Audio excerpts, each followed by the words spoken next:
Hello বন্ধুরা, আজকে আমি আপনাদেরকে যেই গল্পটি শোনাতে যাচ্ছি তা হলো চ্যানেলের ডিশের ভূত, একটি ভীতিকর ঘটনা। চলুন তাহলে গল্পটা শুরু করা যাক। এই গল্পটি আমার সাথে ঘটে যাওয়া একটি সত্য ঘটনা। করোনা ভাইরাসের কারণে ভারত জুড়ে লকডাউন ছিল। এই ঘটনাটি আমার সাথে একই লকডাউনের সময় ঘটেছিল যা আমি এখন আপনাকে বলতে যাচ্ছি। রাত 8টার দিকে বাসার ছাদে হাঁটছিলাম। তারপর প্রায় 5 মিনিট পর ছাদের আরেক অংশে থেকে একটা আঁচড়ের আওয়াজ এলো। আমি ওই পাশে গিয়ে দেখি আওয়াজ কিসের, কারণ আমি ছাড়া বারান্দায় আর কেউ ছিল না। সেই সাথে আমার চোখ পড়ল চ্যানেলের থালাটার দিকে, যেটা ছিল বারান্দার অন্য অংশে। ভাবলাম ইঁদুর হতে পারে, সেজন্য আমি খুব একটা পাত্তা দিই নাই। কিছুক্ষণ পর আবার সেই একই আওয়াজ।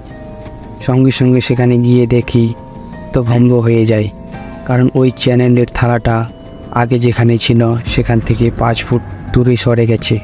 আমি কিছুই বুঝতে পারছিলাম না এত কিছুর পর কি করে হলো। পরে একই জায়গায় দাঁড়িয়ে দেখতে লাগলাম চোখের সামনে নড়ছে কিনা। হঠাৎ থালাটি তার জায়গা থেকে বাতাসে প্রায় 2 ফুট উপরে উঠে নিচে পড়ে যায় এবং সে তার জায়গায় নড়াচড়া শুরু করে। এটা দেখে আমি পুরোপুরি উড়িয়ে দিলাম। সাথে সাথে ওই চ্যানেলের ডিশের মালিকের ফোন করলাম এবং তাকে ছাদে ডেকে সব খুলে বললাম। প্রথমে তিনি আমার কথা বিশ্বাস করেননি, কিন্তু যখন এই ঘটনাটি আবার চোখের সামনে ঘটল তখন তিনিও তবাক হয়ে গেলেন। কিছুক্ষণ পর আশেপাশের লোকজনও জড়ো হয়। লোকে ভাবলো হয়তো কোনো ভূত আছে যে এই সব করছে। তারপর আমরা সবাই সেই থালাটিকে দড়ি দিয়ে বেঁধে সিদ্ধান্ত নিলাম যে আগামীকালে আমরা এই থালাটি এখান থেকে ফেলে দেব। সেই রাতে প্রায় 1:45টার দিকে আমরা সবাই ঘুমাচ্ছিলাম। তখন আমি বারান্দায় কারো নড়াচড়ার শব্দ শুনতে পেলাম, কারণ আমার বাড়িটা উপরের তলায়।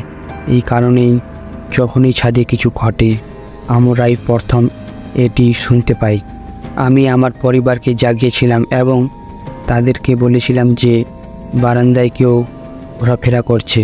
সেই রাতে আমরা সবাই সাহস জোগাড় করে বারান্দায় গিয়ে দেখি কে আছে শীর্ষে। আমরা উপরে গিয়ে দেখি সেখানে কেউ নেই, কিন্তু ছাদে পায়ের পা ছিল, যা সাধারণ পায়ের ছাপের চেয়ে অনেক বড়।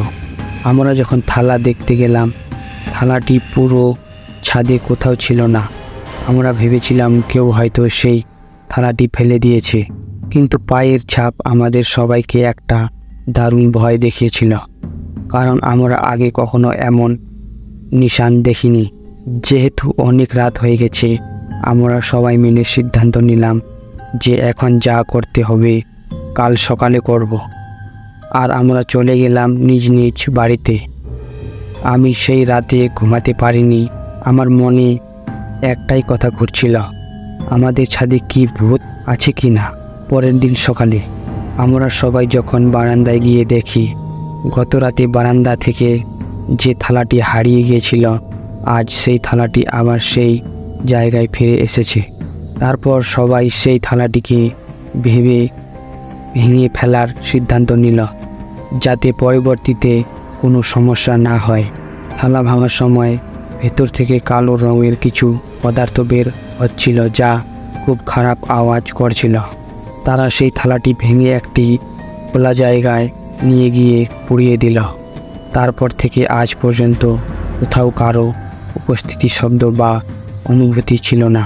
বন্ধুরা, গল্পটা কেমন লাগলো কমেন্ট করে জানাবেন।